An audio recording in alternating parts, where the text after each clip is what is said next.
They say the greatest disorder isn't around you, but inside you. You can have beautiful house, stable job, life seeming perfect from outside, and yet feel completely lost. Because the problem isn't what you possess, it's what's happening in your head. It's this silent chaos no one sees, but you live every day. Many today feel overwhelmed, without direction, tired of trying to change their life without knowing where to start. They seek solutions outside, new job, new relationship, new beginning, when the real repair must happen inside. They run in all directions without ever stopping to look at what's not working in them. Stoicism teaches us a truth few people accept. True transformation doesn't come from controlling the world around you. It comes from learning to govern your own mind. Epictetus said, "It's not things that trouble us, but the opinion we have of these things." And this truth changes absolutely everything when you truly understand it.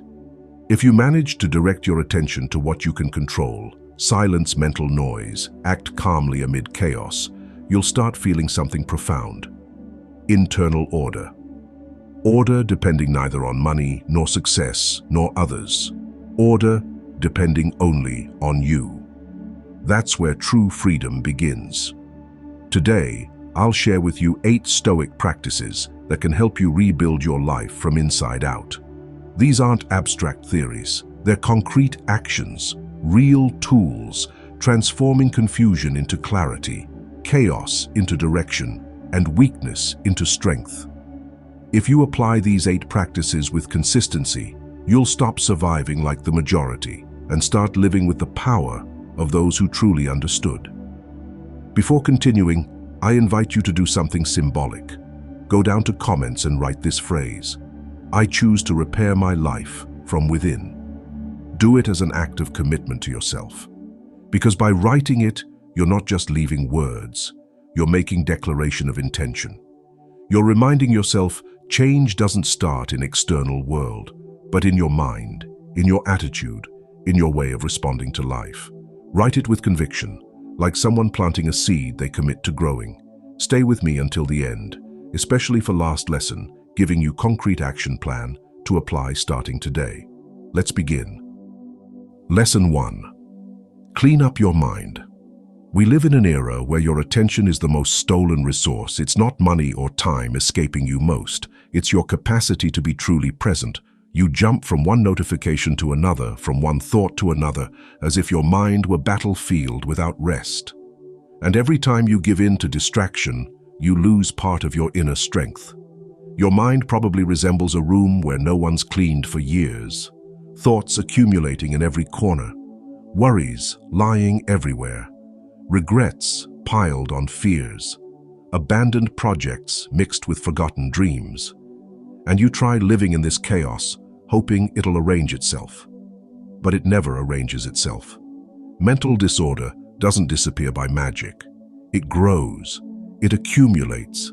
It ends up occupying all space until you can no longer think clearly.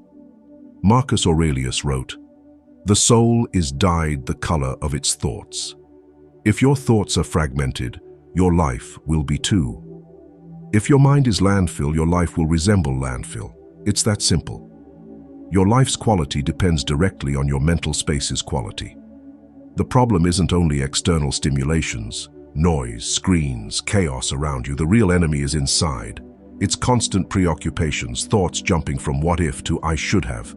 You live trapped between past and future, forgetting your power exists only in present. That's where clarity, calm, and discipline are built. How to clean mentally? Start with simple but powerful acts. When you write, write. When you eat, eat. When you listen to someone, truly listen without thinking about what you'll respond. This daily practice of complete attention is a form of resistance against modern chaos. Every time you choose to stay present, you strengthen your mind like warrior training their sword. Before starting important task, eliminate distractions. Put your phone in another room. Close useless tabs. Breathe deeply 3 times. Then mentally repeat, "I'm here. Only this matters now." It's not about reaching empty mind, but focused mind. Not eliminating thoughts, but not following them everywhere they want to take you. Make concentration sacred ritual. Every morning before looking at your phone, take 5 minutes for yourself. Sit. Observe your thoughts without following them. Identify those creating chaos. Then consciously decide not to feed them today. This isn't complicated meditation. It's mental sorting.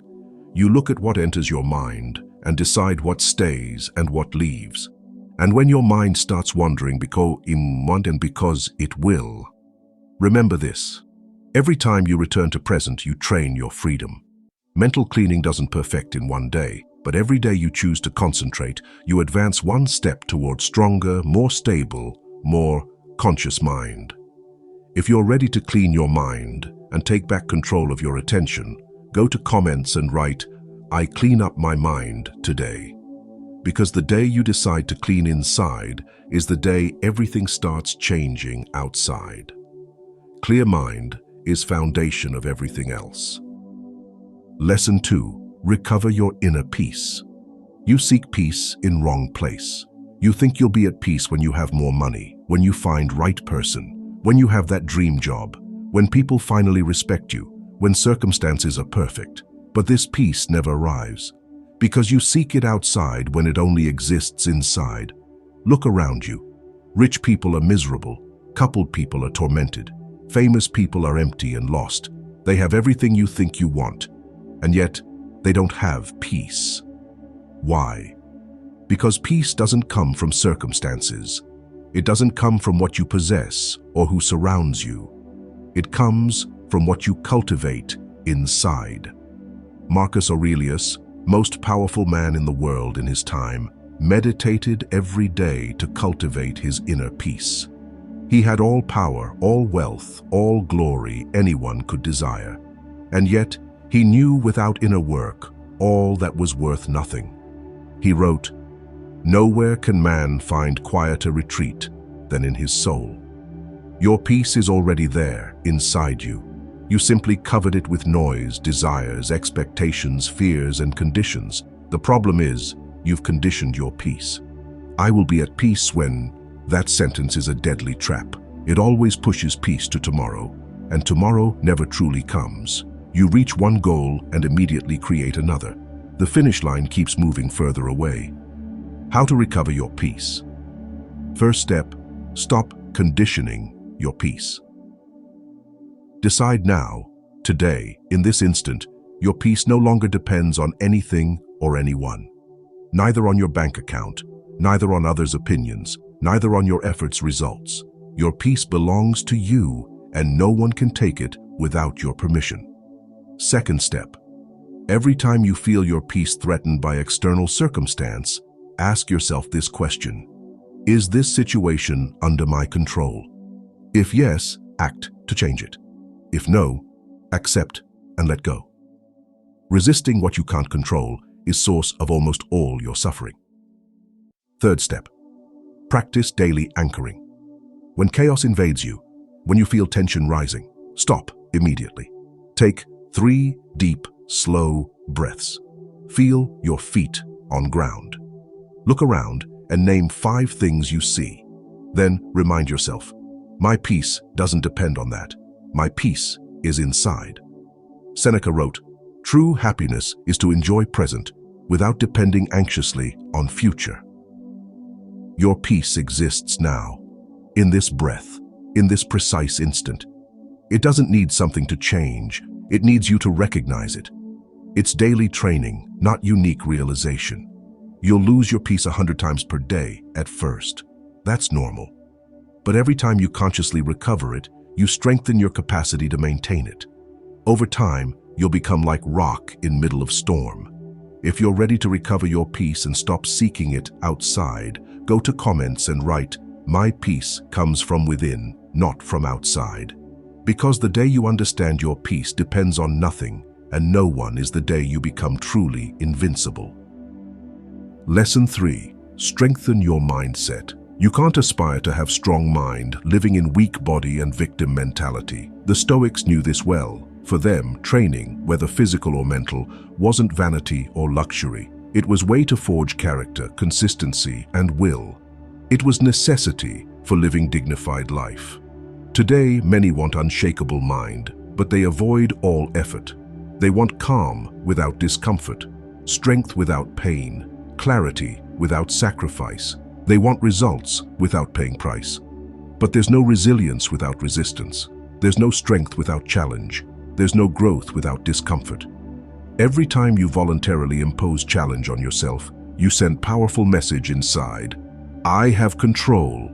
I'm stronger than my excuses. When you get up to train, even without desire, when you choose to walk instead of staying on couch, when you do that difficult thing you've been postponing for weeks, you strengthen something deeper than your muscles. You strengthen your determination. You prove to yourself you can count on you. Seneca said, we must accustom body and mind to discomfort, endure cold, endure fatigue, renounce excess. Because he who learns to endure small difficulties will be prepared to endure life's great trials. How to strengthen your mindset. First exercise. Every morning do something voluntarily uncomfortable. Cold shower for 30 seconds. 10 push-ups before looking at your phone. 5 minutes of complete silence without any distraction. This isn't punishment. It's training. It's your way of telling your mind, I'm in command here. Second exercise. When you want to abandon something difficult, add 5 minutes. You want to stop running? Run 5 more minutes. You want to drop this project? Work 5 more minutes. You want to leave this difficult conversation? Stay 5 more minutes. These 5 extra minutes are where your mental strength is built. It's exactly where others give up.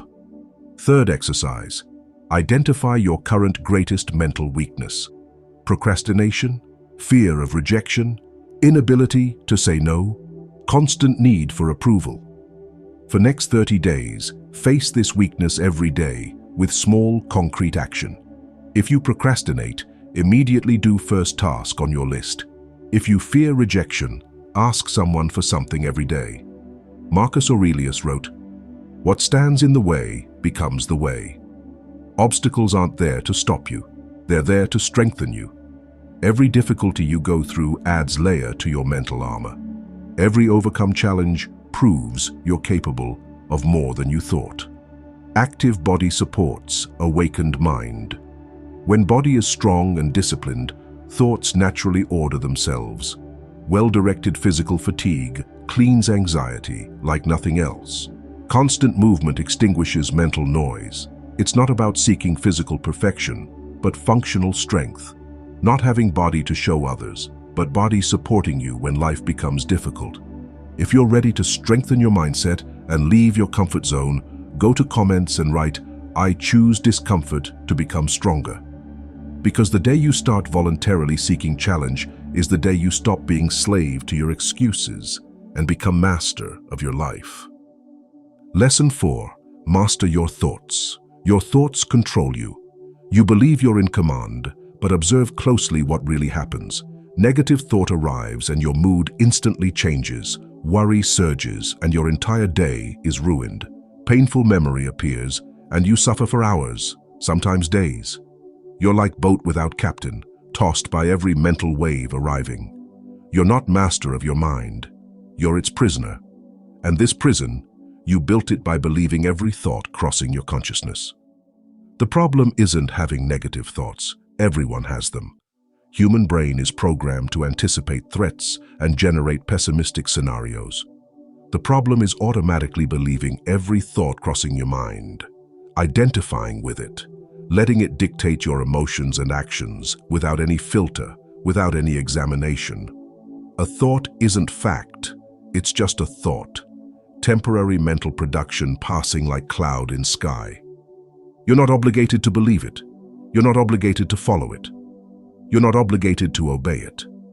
Marcus Aurelius practiced observing his thoughts without identifying with them. He wrote, "You have power over your mind, not over external events. Realize this, and you will find strength."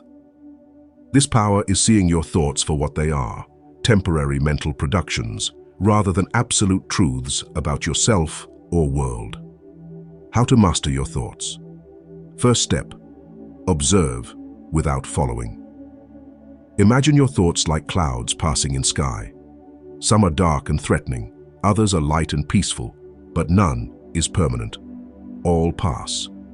Sky, your true self, your deep consciousness, remains calm and vast, no matter what clouds parade by. You're not your thoughts. You're the space in which they appear and disappear. Second step, name your thoughts. Next time negative thought arrives, don't automatically believe it.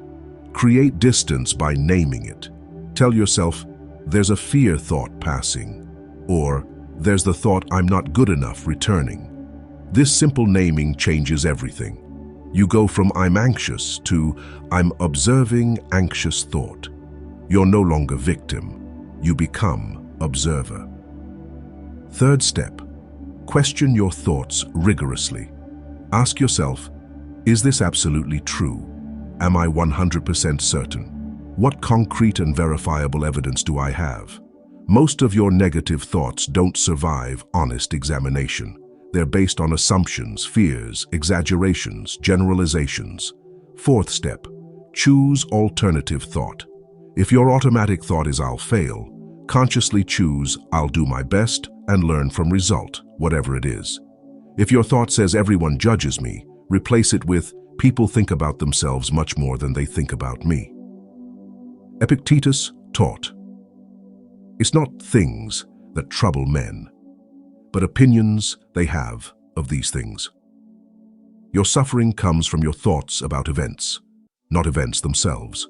And your thoughts, unlike events, are under your control. Practice daily. Every day, several times per day. Over time, you'll develop reflex of stepping back. Thoughts will always come, that's their nature, but they won't have same power over you anymore. You'll see them for what they are, temporary visitors, not permanent truths. If you're ready to become master of your mind, rather than its slave, go to comments and write, I'm observer of my thoughts, not their prisoner. Because the day you realize you're not obligated to believe every passing thought is the day you truly start being free. Lesson 5. Heal your past wounds. Most people carry grudges no longer belonging to them, wounds dating back months, years, sometimes decades. Keeping these wounds alive is like drinking poison every day, hoping other person suffers. But in reality, every sip burns your own body and consumes your own mind. Other person probably forgot. They're living their life, while you stay chained to that moment, that pain, that anger. Resentment is invisible prison whose key you swallowed. And the only way out is called forgiveness. Your past is finished. It only exists in your memory, in stories you keep telling yourself again and again. But you keep living it every day. You replay it in your head, like movie on loop. You let it poison your present. You give it power to destroy your future. Every minute spent ruminating what happened is minute stolen from what could happen now. Marcus Aurelius wrote, don't let past steal your present. He understood past can only hurt you if you let it relive in your mind. Past has no real power. The only power it has is what you give it by constantly thinking about it. Understand this well. Forgiving doesn't mean justifying what someone did to you. It's not saying it was acceptable. It's not reconciling with who hurt you or re-inviting them into your life. Forgiving is act of personal liberation. It's reclaiming your peace, recovering your energy, undoing emotional chain, binding you to past you can't change. It's choosing yourself rather than choosing suffering. How to heal your wounds. First step, fully acknowledge emotion. Don't deny it. Don't hide it. Don't pretend it doesn't exist. Anger, resentment, sadness, frustration are signals something hurts you. Denying them only buries them deeper, where they continue gnawing at you.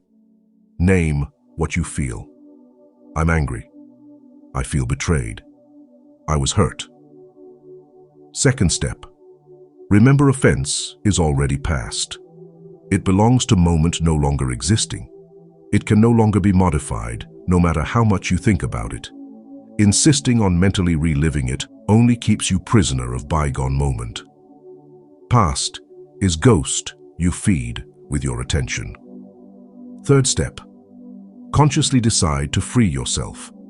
Repeat in your mind as many times as necessary, I no longer need to carry this weight. My peace is more precious than any revenge or justification. I free myself for me, not for other. Fourth step, transform wound into lesson and strength. Ask yourself, what did this experience teach me about myself, about others, about life? How did it make me stronger, wiser, more conscious? Every pain contains lesson if you're ready to seek it. This act of forgiveness isn't a unique event you do once and forget. It's daily exercise, sometimes hourly exercise. Every time memory of offense resurfaces, consciously choose calm rather than automatic reaction. Breathe, observe emotion, and let it go like you'd let balloon go in sky.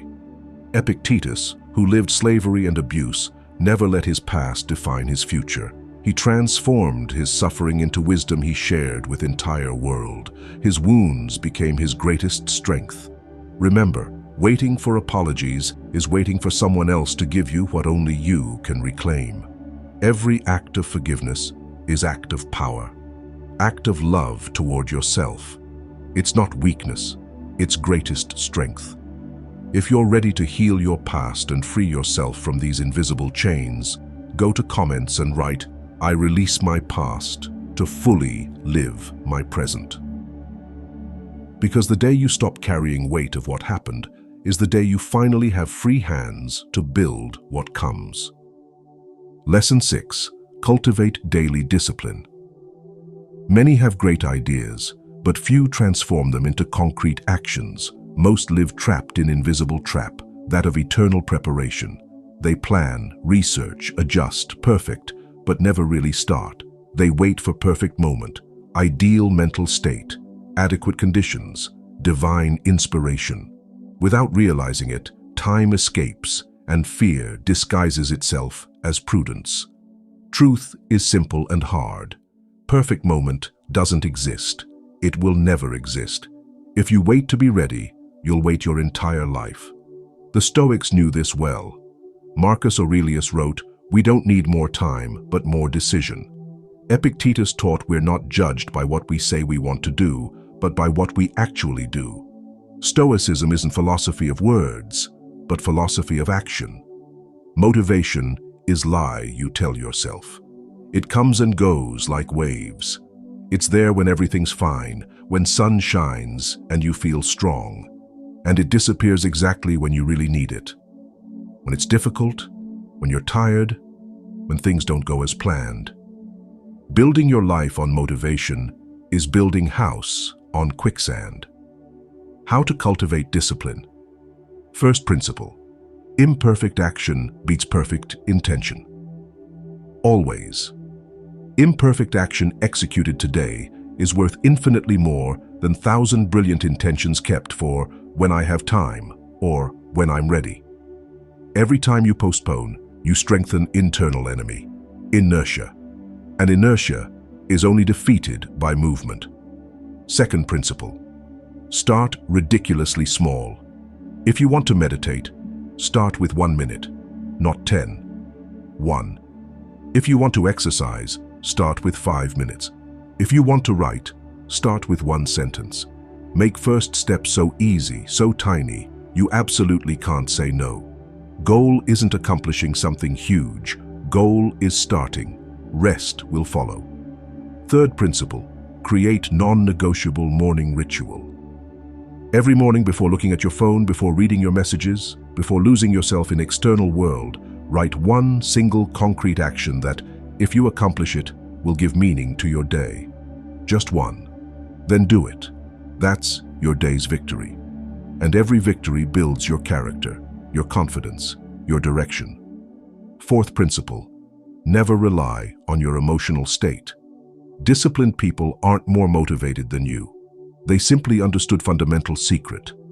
Action precedes emotion, not reverse. You don't wait to feel like it to act. You act, and sometimes desire follows, sometimes not, and you act anyway. That's discipline. Seneca said, "While we waste time, hesitating and doubting, life passes." Excess planning isn't prudence. It's disguised fear. Fear of failure, fear of judgment, fear of not being ready, fear of discovering you're not up to it. But truth is, you'll never be completely ready. Maturity doesn't come before action. It comes as consequence of action. Your life is sum of your daily actions, not your intentions, not your dreams, not your plans, your actions. And your actions depend on your discipline. If you're ready to cultivate discipline and stop waiting for perfect moment, go to comments and write, "I act every day, whether I feel like it or not." Because the day you understand action creates motivation, and not reverse, is the day you finally take control of your life. Lesson 7. Stop being afraid to live. You're not really living. You're surviving. You avoid risks. You stay in your comfort zone. You choose security over growth. You flee everything that could hurt you, make you fail, make you feel vulnerable. And you call this being careful or being reasonable, when in reality, it's simply being afraid to live. Many believe to start over, they must go far, change city, job, country, environment, flee their current life to build new one elsewhere. But what they don't understand is you can travel thousands of miles and remain exactly same person with same fears, same doubts, same wounds, same patterns. You carry your mind everywhere you go. The problem isn't where you are. It's the mind you live with. Changing place without changing mindset is like repainting wall without cleaning dust. On surface, it seems new, but underneath, it's still dirty. Marcus Aurelius reminded himself every morning he could die that day. Not to terrorize or depress himself, but to live fully, intensely, without postponing anything to tomorrow. When you truly realize your time is limited, small fears become ridiculous. Excuses lose their power. What ifs disappear. Seneca wrote, "It is not that we have little time, it is that we waste much of it." You waste your time being afraid, hesitating, weighing pros and cons indefinitely, waiting for perfect moment that will never come. Every day of fear is day of life wasted. How to stop being afraid to live? First step, change your attitude, not your location.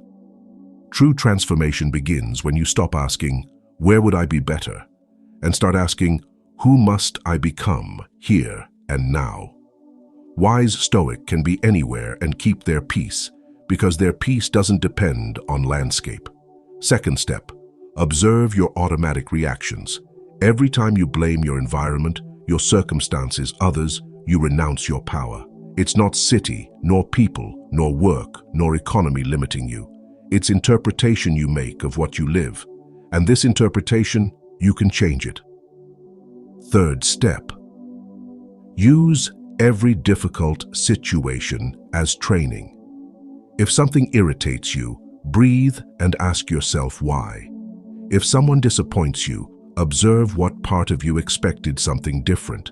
If something doesn't go as planned, use this situation to strengthen yourself rather than complain. Fourth step, do one thing scaring you every week. Difficult conversation you're postponing. Request you don't dare make. Decision you've been avoiding for months. Project you keep in drawer from fear of judgment. Fear doesn't disappear by avoiding it. It grows. It only disappears by facing it, again and again. Epictetus taught wise person doesn't seek to flee chaos. They use it to strengthen themselves. Undisciplined mind won't find peace in any corner of world, even most paradisiacal. But trained mind can find serenity, even amid noise and chaos. Pain of regret is far worse than pain of failure. Far worse. At the end of your life, you won't regret things you tried and failed. You'll regret things you never dared try. Words you didn't say. Risks you didn't take. Life you didn't live because you were too afraid. If you're ready to live fully and stop surviving in fear, go to comments and write, "I choose to live, not to survive." Because the day you decide fear will no longer control your choices is the day your real life finally begins. Lesson 8. Commit to your daily transformation. Everything you learned in this video is absolutely useless without daily practice. 0. Repairing your life isn't unique event, sudden enlightenment, magic click. It's continuous process, every day's work. Transformation doesn't come from intellectual understanding. It comes from repeated training of your mind to respond differently day after day, month after month. The Stoics were obsessed with concrete practice. Marcus Aurelius wrote his meditations every morning and evening, not to publish them, but to transform himself. Epictetus taught concrete exercises to his students. Seneca described in detail his daily routines in his letters. For them, philosophy without practice was empty and useless. Your mission now: create daily Stoic ritual. Not complicated, not long, but absolutely non-negotiable. Something you do every day, no matter your mood, no matter your circumstances, no matter your excuses. Morning ritual, 10 minutes, minutes 1 to 3. Meditation on control. Sit comfortably. Close eyes. Breathe deeply 3 times. Then remind yourself this fundamental truth: I control my thoughts, my actions, my reactions. I don't control results, others' opinions, external circumstances. Visualize your mind as ship on ocean. Your captain. Waves will come, they always come. But you hold rudder. You decide direction. Minutes 4 to 6. Mental preparation for day. Ask yourself, what could destabilize me today? What challenges will I probably encounter? Identify them clearly. Then decide in advance how you'll respond. If X happens, I do Y. If someone criticizes me, I stay calm and listen. If I feel overwhelmed, I breathe and return to present. This preparation makes you invincible, facing surprises, because nothing is really surprise. Minutes 7 to 9. Clear and concrete intention. Take paper and write one important action for today, just one. The one that, if you accomplish it, will make your day meaningful and bring you closer to who you want to become. Not 3, not 10. 1. Commit to doing it before noon, before excuses arrive. Minute 10. Gratitude and anchoring. Close eyes. Mentally name 3 things you're sincerely grateful for this morning. They can be simple: your health, your bed, hot coffee. Then take 3 deep, slow breaths. Feel your body. You're here. You're alive. You're ready. Evening ritual, 5 minutes. Examine your day with honesty. When did you lose your peace? How did you react to challenges? Where were you strong? Where did you fail? Be brutally honest, but without judging yourself. Goal isn't guilt. Goal is awareness. Celebrate your victories, even small. Every time you chose action over procrastination, peace over reaction, courage over fear, note it, recognize it, reinforce good behaviors by celebrating them. Prepare tomorrow. What could be difficult tomorrow? How will you face it? Plant seed of tomorrow's victory tonight. Seneca practiced this examination every evening of his life. He questioned himself. What fault did you fight today? What virtue did you strengthen? How are you better tonight than last night? The 90-day commitment, 15 minutes per day. That's all I ask. 10 minutes morning, 5 minutes evening. But these 15 minutes practiced with consistency for 90 days will transform your relationship with yourself. You're literally reprogramming your mind. Don't say, "I'll try." Try is exit door. Say, "I will do." Get up 15 minutes earlier if needed. It's non-negotiable. Anticipate obstacles. You'll forget some days. You'll lack motivation. You'll find excuses. That's normal. That's human. Don't let one missed day become excuse to abandon. Imperfect consistency, doing your best even when you sometimes fail, always beats absent perfection. Create physical reminders. Alarm on your phone. Journal on your nightstand. Note on your mirror. Make practice inevitable. Marcus Aurelius wrote, "At dawn, keep this thought. I wake up to accomplish work of man." Prepare yourself mentally every morning like warrior putting on armor. That's how you become, day after day, best version of yourself. If you're ready to commit to your transformation and stop simply understanding without ever practicing, go to comments and write, "I commit to 90 days of Stoic practice." Because the day you decide to practice every day, rather than simply accumulate knowledge, is the day your life truly starts changing. If you made it this far, write in comments, "I choose to repair my life from within." Repairing your life doesn't mean everything will be perfect.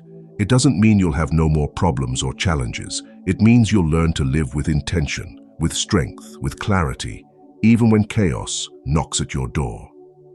Each of these 8 Stoic practices doesn't seek to distance you from world or make you robot without emotions. It seeks to teach you to be in this world with wisdom, with balance, with quiet strength. Remember this fundamental truth. Serenity isn't found. It's built, brick by brick, day after day. And every day you choose to think with clarity, act with calm, accept what you can't change, and act on what you can change, you repair something inside you. Now tell me which lesson struck you most. You don't need to apply all 8 at once. That would even be counterproductive. Choose the one resonating most with your current situation, the one speaking directly to your pain or need, and start with that. Master it. Then move to next. Write in comments the lesson you'll put into practice first. Be patient with yourself. Be compassionate. You spent years, maybe decades, building these mental habits, these wounds, these fears, these thought patterns. They won't disappear in 1 week. They won't disappear in 1 month. But they will disappear if you practice with consistency and patience. I invite you to subscribe, turn on notifications, and share this video with someone who needs it. Someone struggling, someone seeking their direction, someone ready to change.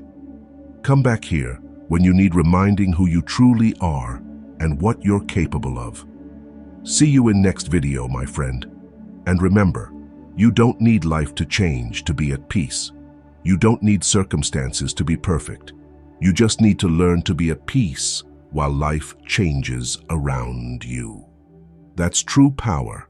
That's true freedom.